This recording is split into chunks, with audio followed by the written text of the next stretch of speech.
What is up, everybody? Welcome back to another Makeup Monday video. Hope everybody had a fantastic Halloween.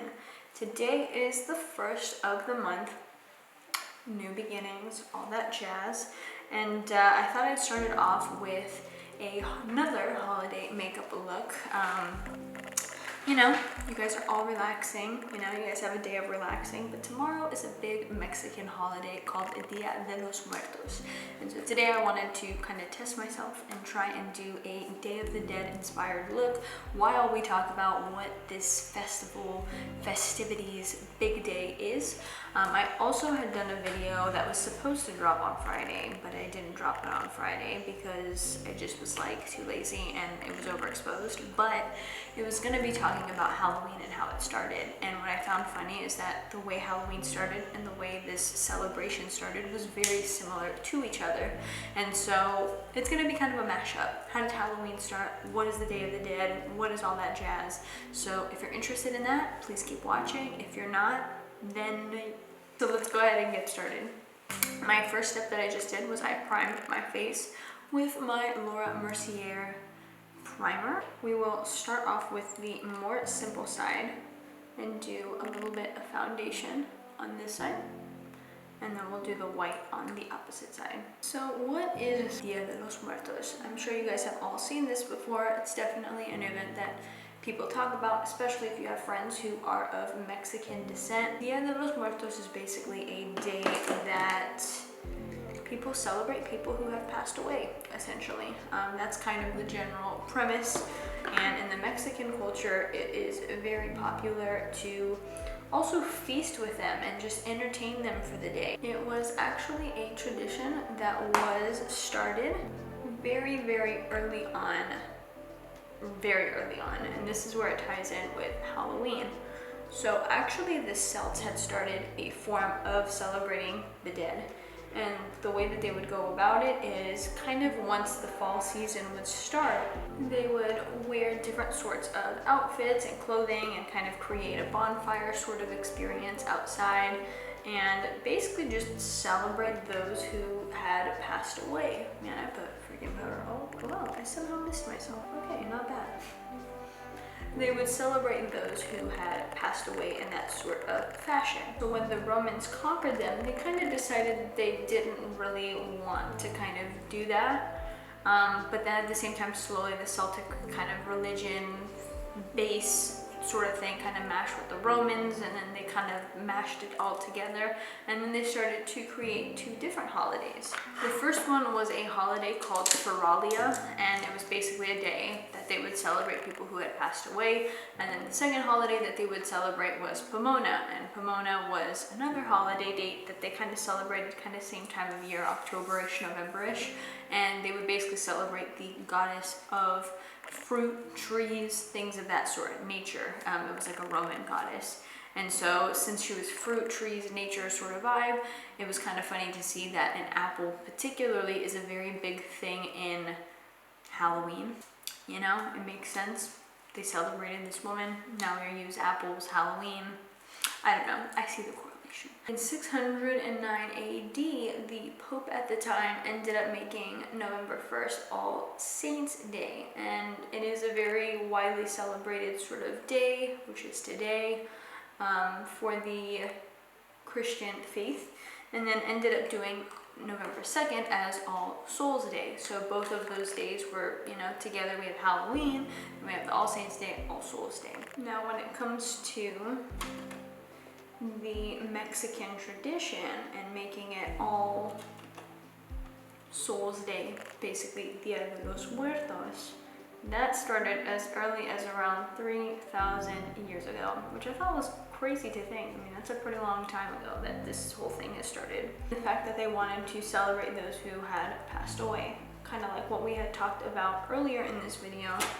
A lot of principles stay the same. They do dress up as like skeletons, things of that sort, and it's just a day of remembrance of those who have passed away. It is believed that at midnight on October 31st, so the spirits of children would come and basically visit on the first And then on the second, it would be the spirits of basically the rest of everybody else can come and visit their family. People will share a drink, you know, with their family members, share some food, favorite foods, whatever it might be, and just, you know, remember those who have passed. Basically, the start of this entire thing began as early as 3,000 years ago. And it all really kind of ties into Halloween and what's done on Halloween in a way.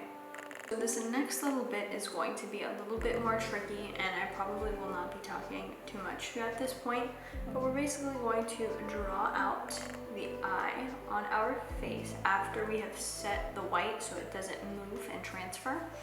And then after we do the eye, then we're going to add a few different little pieces and designs all around.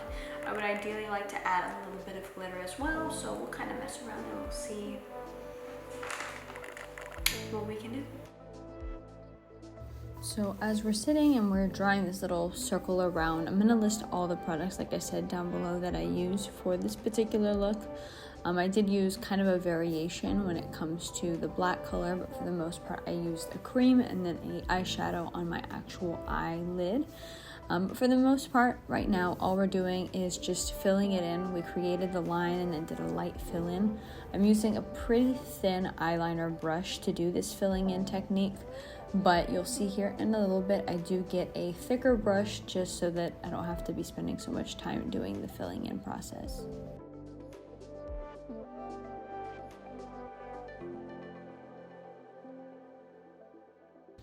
The key, as always, is to just go slow as you need. There is no rush when you're doing this. As you can see, getting the thicker brush definitely did help with the coverage a lot more. The thinner one was better for kind of going around the lines, but the thicker brush was better for the filling in process.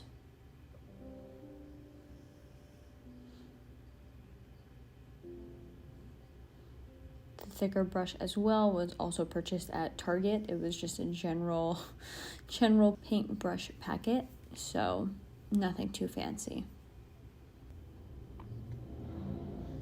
Now I got my bluish colored cream paint that I have, and I'm starting to just create little half semicircles that go around my entire patch that I have on my eye, and just going slow, filling it in.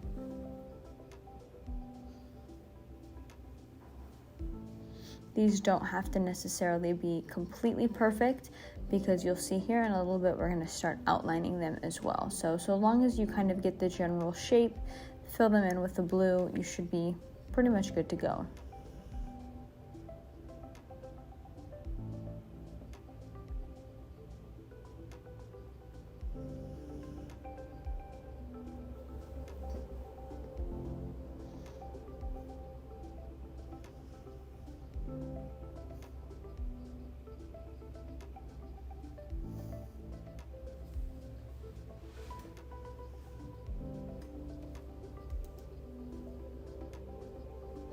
Now we're going in with that same black cream color that we were using for the spot, and going around with a fairly thin eyeliner brush and just outlining the blue circles that we had created around the eye.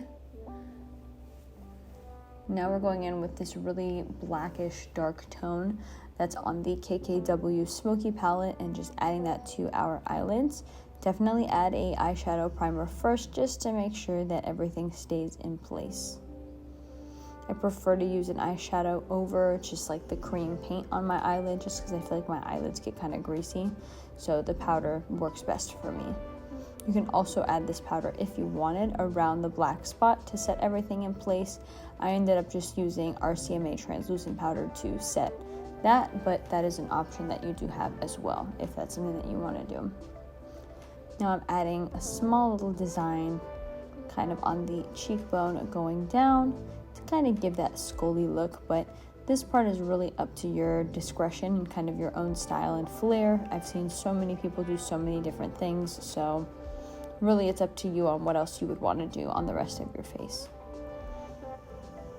Now I'm just setting everything with RCMA Translucent Powder. And now we're doing the other eye as well. I know I'm bouncing around a little bit on this video, but for some reason it just works best for me to just kind of go from one side to the other. I ended up using a yellowish tone from the James Charles makeup palette, and then I went ahead with a few different blue colors that are in that same palette and added those to my eyelid as a base. I definitely wish I would have added a little bit more of like a darker tone in the crease and not just the yellow, but again, up to your creative discretion. Now we're going in with this blue glitter that I got. The glitter is from NYX, and then the other product that you use along with the glitter to stick is from MAC. I can't think of the name right now.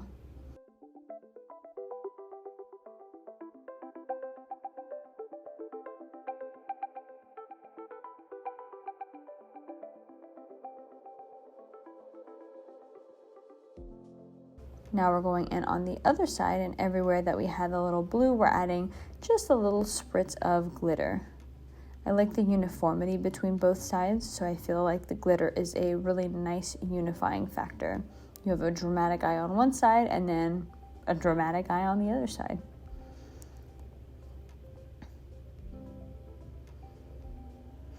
Now we're jumping in with the nose using that same cream color that we had before, and kind of just adding almost like a heart shape going down in the middle and then filling it out.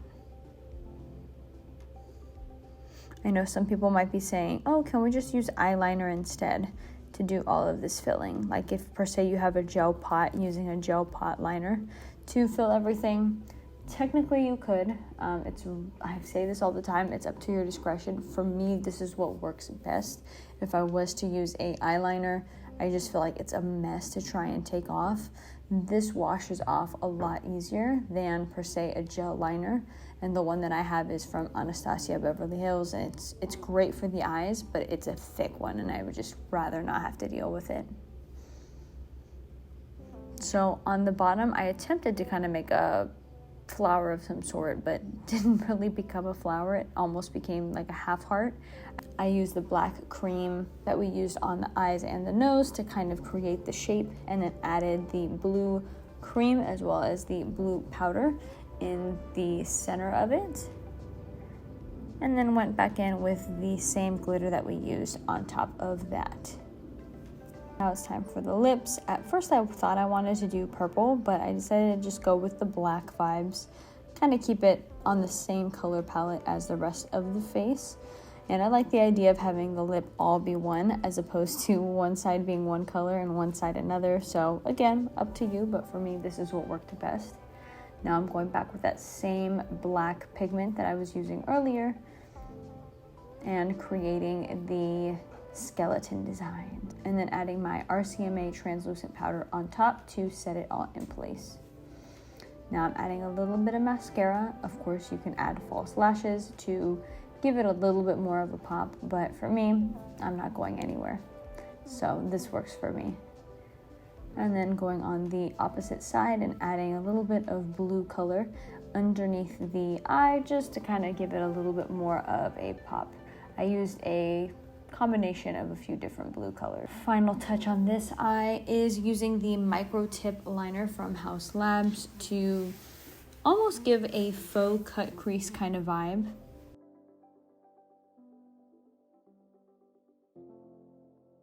Fun, as with everything, the key is to go slow. Always have as many tools as you can. Some people might work best with paintbrushes, others might work really well with the House Labs micro tip liner. It's just kind of up to your preference and your hand. For me, using a combination of both worked really well. But yeah, I like how it came out. The glitter really adds an oomph, adds an extra touch to it, and having the glitter both on this side and on this side just puts that whole thing together. You know what I'm saying? Anyways, I hope you guys had fun today. We'll be back with another video here soon. I will be taking a week to 2 week off just to kind of start making more videos and doing all of that sort of jazz. So I will be back here soon, and we will be back consistent, all that sort of stuff.